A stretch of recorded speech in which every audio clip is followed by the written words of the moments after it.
Halo teman-teman semuanya, kita akan melanjutkan pembacaan buku The Psychology of Money karya Morgan Housel. Kali ini kita akan memasuki bab ke-18. Ketika Anda akan percaya apa saja. Daya tarik fiksi dan mengapa cerita lebih kuat daripada statistik. Oke, langsung saja saya bacakan bab 18. Bayangkan alien datang ke bumi. Tugasnya mengamati ekonomi kita. Dia terbang di atas New York City, mencoba mempelajari ekonomi dan perubahannya antara 2007 dan 2009. Pada malam tahun baru 2007, dia terbang di atas Times Square. Dia melihat puluhan ribu orang berpesta ria dikelilingi cahaya terang, papan iklan raksasa, kembang api, dan kamera TV. Dia kembali ke Times Square pada malam tahun baru 2009. Dia melihat puluhan ribu orang berpesta ria dikelilingi cahaya terang, papan iklan raksasa, kembang api, dan kamera TV. Tampaknya sama saja. Dia tak bisa melihat banyak perbedaan. Dia melihat jumlah orang di New York yang sibuk di kota hampir sama. Orang-orang itu dikelilingi bangunan kantor berjumlah sama, dengan meja berjumlah sama dan komputer berjumlah sama. Terhubung ke koneksi internet berjumlah sama. Di luar kota, dia melihat pabrik dan gudang berjumlah sama. Dihubungkan jalan raya yang sama dengan truk berjumlah sama. Dia terus ke bawah dan melihat universitas yang sama, mengajar mata kuliah yang sama, dan memberi gelar yang sama ke orang berjumlah sama. Dia melihat jumlah paten yang sama, melindungi gagasan baru yang sama. Dia memperhatikan teknologi makin maju. Semua orang pada 2009 membawa telepon pintar yang belum ada pada 2007. Komputer lebih cepat, obat lebih ampuh, mobil lebih hemat bahan bakar. Teknologi energi surya dan fracking lebih maju. Media sosial tumbuh eksponensial. Selagi dia terbang berkeliling negara, dia melihat hal-hal yang sama. Dikelilingi dunia sama juga. Ekonomi berwujud sama, barangkali malah lebih baik pada 2009. Kalau dibandingkan dengan 2007, dia menyimpulkan. Kemudian dia melihat angka-angka. Dia kaget melihat rumah tangga Amerika Serikat lebih miskin 16 dolar triliun pada 2009 dibanding 2007. Dia terkejut menyadari ada tambahan 10 juta orang Amerika yang kehilangan pekerjaan. Dia tak percaya ketika mempelajari bahwa bursa saham bernilai separuh nilai 2 tahun sebelumnya.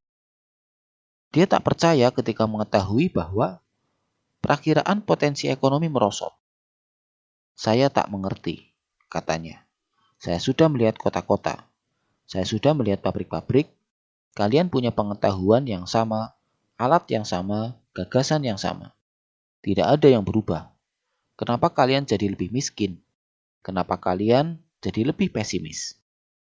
Ada satu perubahan yang alien tak bisa lihat antara 2007 dan 2009. Cerita yang kita sampaikan ke diri sendiri mengenai ekonomi. Pada 2007, kita bercerita mengenai kestabilan harga rumah, kebijaksanaan bankir, dan kemampuan pasar uang menetapkan harga risiko dengan akurat. Pada 2009, kita berhenti mempercayai cerita itu. Itu satu-satunya yang berubah. Namun, itulah yang mengubah dunia.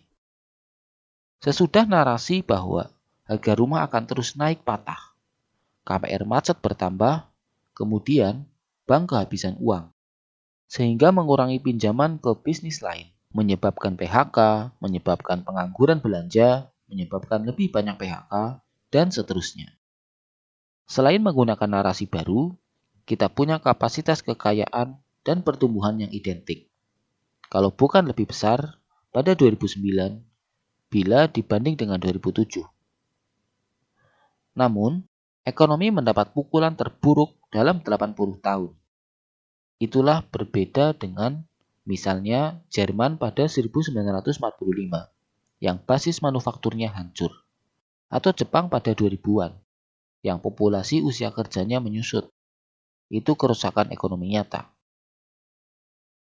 Pada 2009, kita menyebabkan kerusakan naratif kepada diri sendiri yang cukup parah. Itulah salah satu kekuatan terbesar yang ada dalam ekonomi. Bila kita berpikir mengenai pertumbuhan ekonomi, bisnis, investasi, dan karir, kita cenderung berpikir mengenai hal-hal nyata. Berapa barang yang kita miliki dan apa yang bisa kita lakukan. Namun, cerita adalah kekuatan terbesar dalam ekonomi sejauh ini. Cerita adalah bahan bakar yang bisa membuat bagian nyata ekonomi bekerja, atau rem yang menghentikan kemampuan kita. Di tingkat profesional, ada dua hal yang perlu diingat mengenai dunia yang didorong cerita ketika mengelola uang Anda.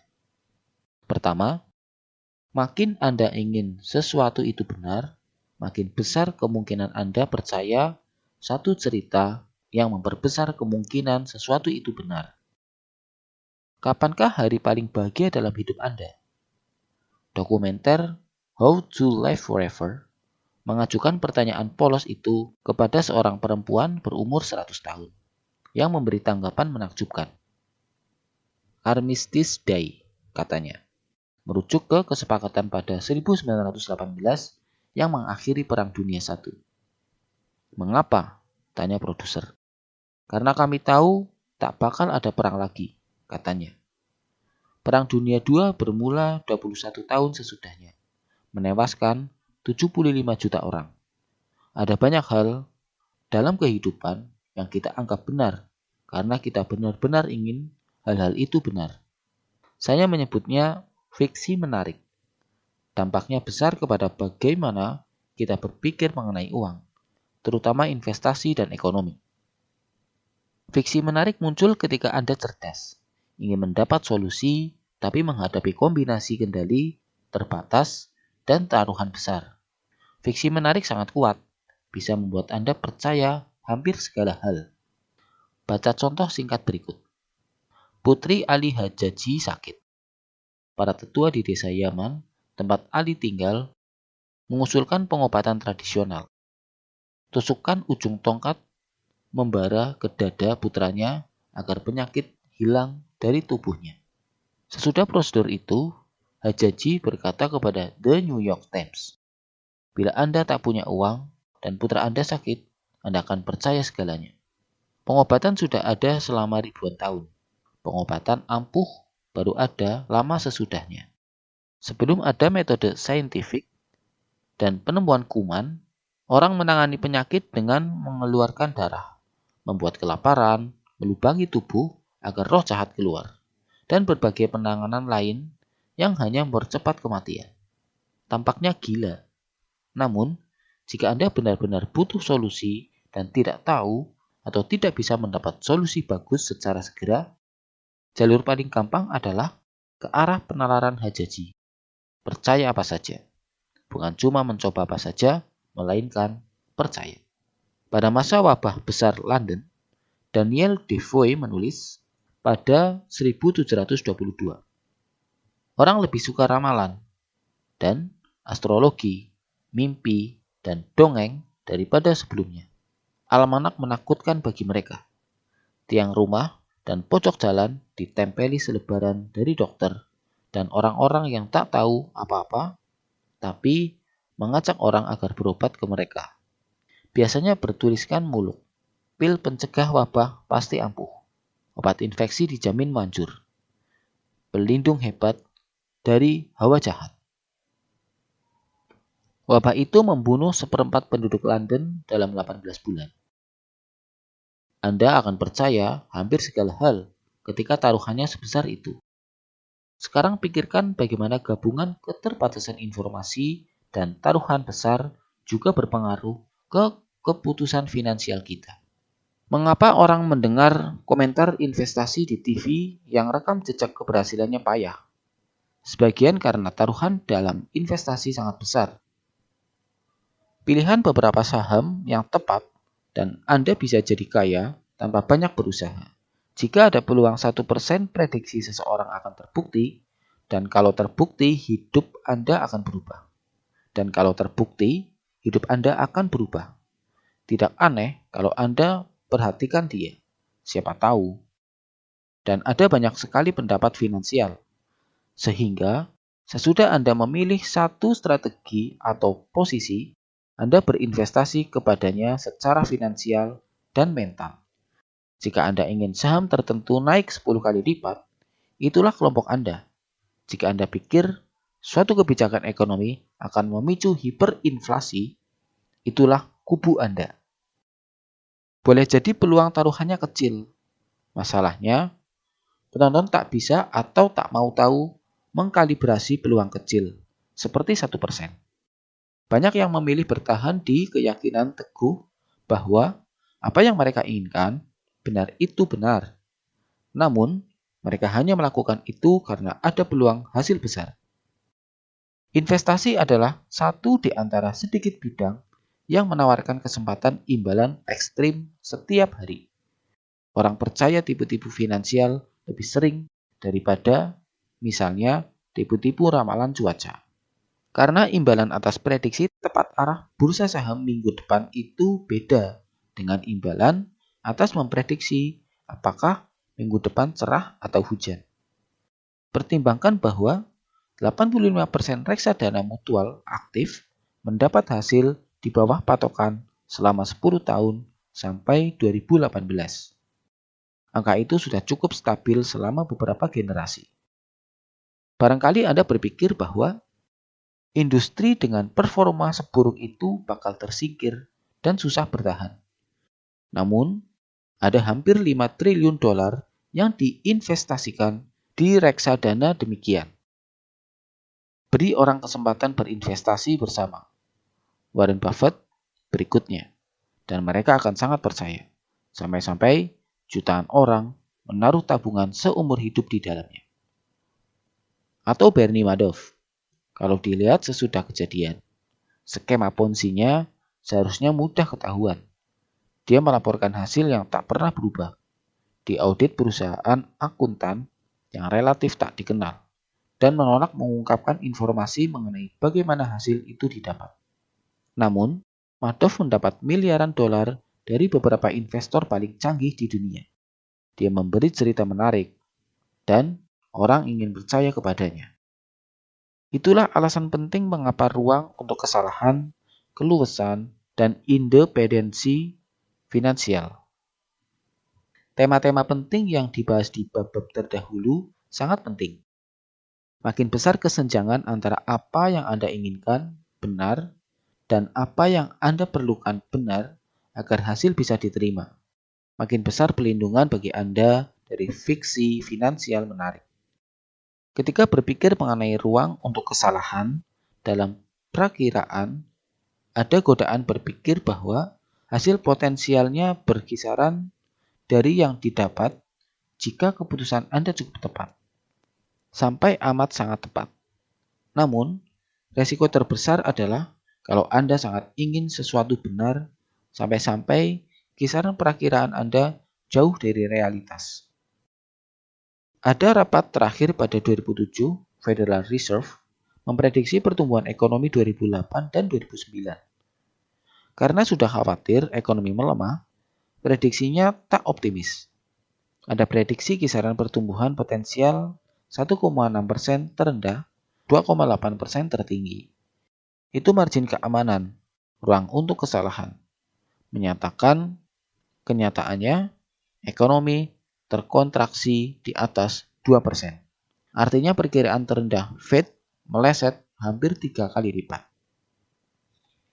Pembuatan kebijakan sukar memprediksi resesi, karena resesi akan membuat karir mereka rumit. Jadi, proyeksi terburuk pun jarang mengharapkan apapun yang lebih buruk daripada pertumbuhan lambat. Itu fiksi menarik dan gampang dipercaya karena harapan lebih buruk terlalu menyakitkan untuk dipertimbangkan.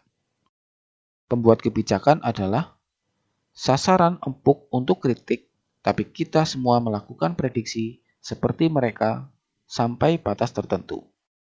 dan kita melakukannya di kedua arah.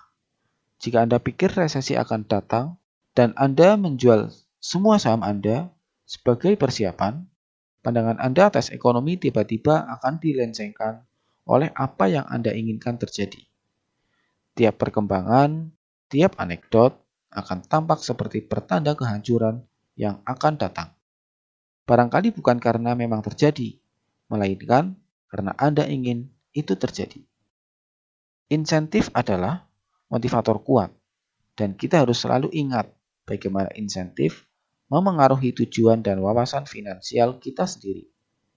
Ingat, tak ada kekuatan lebih besar dalam keuangan daripada ruang untuk kesalahan, dan makin tinggi taruhannya, seharusnya makin luas ruang untuk kesalahan.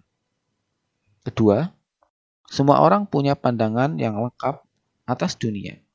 Namun, kita membentuk narasi utuh untuk mengisi kekosongannya. Putri saya berumur sekitar 1 tahun sewaktu saya menulis ini.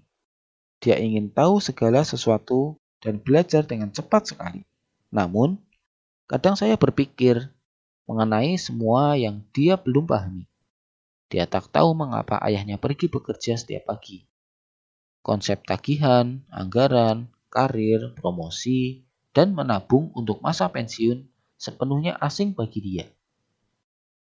Bayangkan mencoba menjelaskan Federal Reserve, derivatif kredit, atau nafta ke dia. Mustahil. Namun dunianya tak gelap. Dia tidak berkeliaran dengan bingung.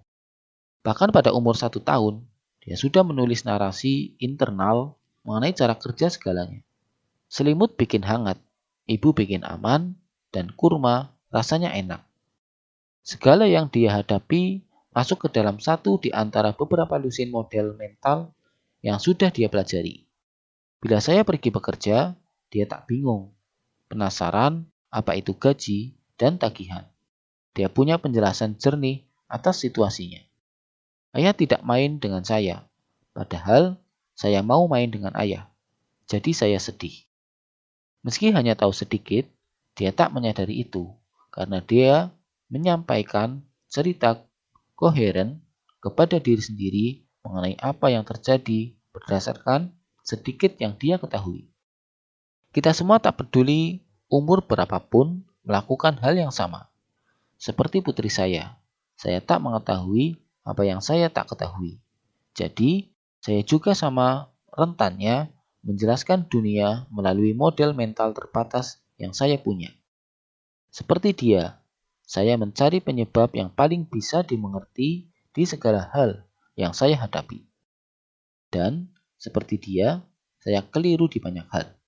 Karena saya tahu lebih sedikit mengenai cara kerja dunia daripada yang saya pikir saya ketahui. Itu berlaku bagi kebanyakan subjek berbasis fakta. Misalnya sejarah. Sejarah hanya mengingat hal-hal yang sudah terjadi. Seharusnya jelas dan objektif. Namun, seperti ditulis B. Littleheart di buku Why Don't We Learn from History? Sejarah tak bisa ditafsirkan tanpa bantuan imajinasi dan intuisi. Bukti begitu banyak, sehingga kita tak bisa tidak memilih. Jika ada pilihan, ada seni memilihnya. Mereka yang membaca sejarah cenderung mencari hal-hal yang membuktikan dirinya benar dan mendukung pendapat pribadinya. Mereka membela kesetiaan. Mereka membaca dengan niat, mencari pembenaran, atau menyerang. Mereka menolak kebenaran yang tak nyaman karena semua orang ingin ada di sisi baik. Sebagaimana kita mengawali perang untuk mengakhiri segala perang. Daniel Kahneman pernah memberitahu saya mengenai cerita yang disampaikan orang ke dirinya sendiri untuk mengerti masa lalu. Dia berkata, kilas balik, kemampuan menjelaskan masa lalu, memberi kita ilusi bahwa dunia bisa dimengerti. Kilas balik memberi kita ilusi bahwa dunia masuk akal, bahkan ketika tidak masuk akal. Itu banyak menghasilkan kesalahan di berbagai bidang. Sebagian besar orang, bila menghadapi sesuatu yang mereka tak pahami, tak menyadari bahwa mereka tidak memahaminya karena mereka bisa mengajukan penjelasan yang masuk akal berdasarkan sudut pandang dan pengalaman unik mereka sendiri di dunia. Meski pengalaman itu bisa terbatas, kita semua ingin dunia rumit tempat hidup kita ini bisa dimengerti. Jadi, kita bercerita kepada diri sendiri untuk mengisi kekosongan di hal-hal yang kita tak ketahui. Cerita-cerita itu bisa berpengaruh menarik sekaligus mengerikan secara finansial kepada kita. Bila saya buta mengenai sebagian cara kerja dunia, saya mungkin sepenuhnya salah paham mengenai perilaku bursa saham. Sehingga terlalu percaya diri dengan kemampuan saya mengetahui apa yang mungkin terjadi berikutnya. Sebagian alasan perakiraan bursa saham dan ekonomi sangat sukar dilakukan adalah karena Anda adalah satu-satunya orang di dunia yang berpikir dunia bekerja sesuai pemahaman Anda. Ketika Anda membuat keputusan berdasarkan alasan yang saya tak pahami, saya bisa meniru keputusan Anda yang tepat bagi Anda, tapi membawa bencana bagi saya. Seperti kita lihat di bab 16, itulah cara gelembung terbentuk. Menyadari beberapa banyak yang Anda tak ketahui, berarti menyadari betapa banyak hal di dunia yang di luar kendali Anda, dan itu bisa sukar diterima. Pikirkan perakiraan pasar. Kita sangat payah dalam melakukannya. Saya pernah menghitung bahwa jika Anda berasumsi saja bahwa pasar naik sebesar rata-rata sepanjang sejarah tiap tahun, akurasi Anda lebih baik daripada jika Anda mengikuti rata-rata perkiraan tahunan 20 ahli strategi pasar top dan bank-bank besar Wall Street. Kemampuan kita memprediksi resesi tak lebih baik. Dan karena peristiwa-peristiwa besar datang tanpa terduga. Perakiraan bisa menyebabkan lebih banyak kerugian daripada keuntungan. Karena memberi ilusi prediktabilitas di dunia di mana peristiwa tak terduga mempengaruhi sebagian besar hasil. Carl Richards menulis, resiko adalah apa yang tersisa sesudah Anda pikir Anda sudah memikirkan segalanya. Orang tahu itu. Saya tak pernah bertemu investor yang benar-benar berpikir perakiraan pasar secara keseluruhan akurat atau berguna. Namun masih ada permintaan besar untuk perakiraan di media dan dari penasehat keuangan. Mengapa? Ahli psikologi Philip Tetlock pernah menulis, kita perlu percaya bahwa kita hidup di dunia yang bisa diprediksi dan bisa dikendalikan. Jadi kita mencari orang-orang yang kedengaran paham dan menjanjikan memuaskan kebutuhan itu. Memuaskan kebutuhan itu adalah cara bagus menyampaikannya. Ingin percaya kita memegang kendali adalah rasa gatal emosional yang perlu digaruk, bukan masalah analitis, untuk dihitung dan dijawab. Ilusi kendali lebih meyakinkan daripada realitas ketidakpastian. Jadi, kita memegang erat cerita bahwa hasil ada dalam kendali kita. Sebagiannya berhubungan dengan pencampur adukan bidang yang persis dan bidang yang tak persis. Wahana antariksa New Horizons NASA melewati Pluto 2 tahun lalu. Perjalanannya sejauh hampir 5 miliar kilometer, menghabiskan waktu 9,5 tahun. Menurut NASA, perjalanan itu butuh semenit lebih cepat daripada prediksi ketika wahana diluncurkan pada Januari 2006. Pikirkan itu. Dalam satu perjalanan, selama satu dasawarsa yang belum pernah diuji, perakiraan NASA 99,9999998% akurat. Itu ibarat memperakirakan perjalanan dari New York ke Boston dan akurat sampai 1/4 juta detik. Namun, astrofisika adalah bidang yang persis. Astrofisika tak dipengaruhi tingkat pola, tak dipengaruhi tingkah pola dan emosi manusia, seperti keuangan. Bisnis, ekonomi, dan investasi adalah bidang-bidang dengan ketidakpastian yang sekali dipengaruhi keputusan yang tak gampang dijelaskan dengan rumus yang bersih seperti perjalanan ke Pluto. Namun, Kita mati-matian menginginkannya seperti perjalanan ke Pluto, karena gagasan insinyur NASA memegang kendali 99,99998%. Hasil itu indah dan menyenangkan. Saking menyenangkannya, kita tergoda bercerita kepada diri sendiri mengenai seberapa banyak kendali yang kita miliki di bagian lain kehidupan kita, seperti uang. Kahneman pernah menjelaskan jalan yang diambil cerita-cerita itu. Bila merencanakan, kita memutuskan perhatian ke apa yang kita ingin lakukan dan bisa lakukan, mengabaikan rencana dan keahlian orang lain yang keputusannya boleh jadi memengaruhi hasil kita. Dalam menjelaskan masa lalu dan memprediksi masa depan, kita fokus ke peran keahlian dalam sebab akibat dan mengabaikan peran keberuntungan. Kita memperhatikan apa yang kita ketahui dan tak memperhatikan apa yang kita tak ketahui. Membuat kita terlalu percaya diri dengan kepercayaan kita. Dia menjabarkan bagaimana itu berdampak kepada bisnis. Saya beberapa kali bertanya ke pendiri dan pegawai perusahaan rintisan inovatif. Sampai mana hasil usaha Anda bergantung kepada apa yang Anda lakukan di perusahaan. Itu jelas pertanyaan mudah. Jawabannya datang dengan cepat dan tidak pernah di bawah 80%. Bahkan bila mereka tak yakin akan berhasil. Orang-orang pemberani itu berpikir nasib mereka hampir sepenuhnya di tangan mereka sendiri. Mereka jelas keliru. Hasil suatu perusahaan rintisan juga bergantung kepada pencapaian pesaingnya dan perubahan pasar. Bukan hanya usahanya sendiri. Namun, para wira swasta secara alami memutuskan perhatian apa yang mereka paling tahu, rencana dan tindakan mereka, serta ancaman dan kesempatan yang paling dekat.